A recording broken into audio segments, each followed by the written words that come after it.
കുട്ടമ്പുഴ പഞ്ചായത്തിലെ ആദിവാസി ഊരുകളിൽ വിൽപ്പനയ്ക്ക് എത്തിച്ച ഇന്ത്യൻ നിർമ്മിത വിദേശ മദ്യവുമായി ഒരാൾ പിടിയിൽ.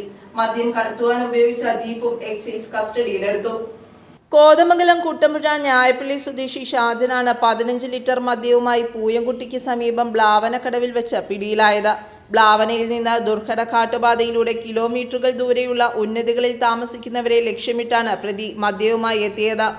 രഹസ്യവിവരത്തെ തുടർന്ന് കോതമംഗലം എക്സൈസ് ഇൻസ്പെക്ടർ സബിൻ ടിയുടെ നേതൃത്വത്തിൽ assistant inspector grade Aji Augustine, preventive officer ഗ്രേഡ്മാരായ Vinod K, Jethu VC, driver Nandu എന്നിവർ ചേർന്ന് നടത്തിയ പരിശോധനയിലാണ് പ്രതി പിടിയിലായത്. ഇത്തരം പരിശോധനകൾ തുടരുമെന്ന് എക്സൈസ് ഇൻസ്പെക്ടർ സബിൻ ടി പറഞ്ഞു.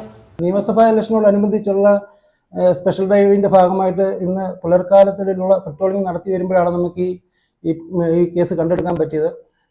പൂയംകുട്ടി ബ്ലാവന ഭാഗത്തായിരുന്നു നമ്മൾ പെട്രോളിംഗ് നടത്തിയത്. ആ സമയത്ത് പൂയംകുട്ടിയിൽ നിന്ന് ഏകദേശം 5 കിലോമീറ്ററോളം മാറിയൊരു ആദിവാസി മേഖലയുണ്ട്, കല്ലേരിമേട്. ആ ഭാഗത്ത് ഊരുകളിൽ മദ്യവിൽപ്പന നടത്തുന്നതിനായി മദ്യം കടത്തിക്കൊണ്ട് പോകുന്നതെന്നാണ് വിവരം കിട്ടിയത്. അതിൻ്റെ അടിസ്ഥാനത്തിൽ വാഹന പരിശോധന നടത്തിയപ്പോൾ ഈ പ്രതിയെ കണ്ടെത്തി അയാളുടെ വാഹനത്തിൽ നിന്ന് ഏകദേശമല്ല 15 ലിറ്റർ മദ്യം കണ്ടെടുക്കുകയും ചെയ്തു. അയാൾ അധിക ലാഭം ലക്ഷ്യമിട്ട് മദ്യം സ്റ്റോക്ക് ചെയ്ത് വിൽപ്പന നടത്തുകയായിരുന്നു. ഇയാളെ നമ്മൾ അറസ്റ്റ് ചെയ്ത് ഓഫീസിൽ ഹാജരാക്കി അയാളുടെ വണ്ടിയും കസ്റ്റഡിയിലെടുത്ത് പ്രതിയും തൊണ്ടിയെല്ലാം നമ്മൾ കുട്ടമ്പുഴ റേഞ്ച് ഓഫീസിന് ഹാജരാക്കിയിട്ടുണ്ട്. വൈകാതെ കോടതിയിൽ ഹാജരാക്കിയിട്ട് അയാളെ റിമാൻഡ് ചെയ്യുന്നതായിരിക്കും. പിന്നെ തുടർന്ന് ഇത്തരത്തിലുള്ള പരിശോധനകൾ നമ്മൾ ശക്തമാക്കുന്നതാണ്. പ്രതിയുടെ പേര് ഷാജൻ, ഞായപ്പള്ളി സ്വദേശിയാണ്. News bureau, Kothamangalam.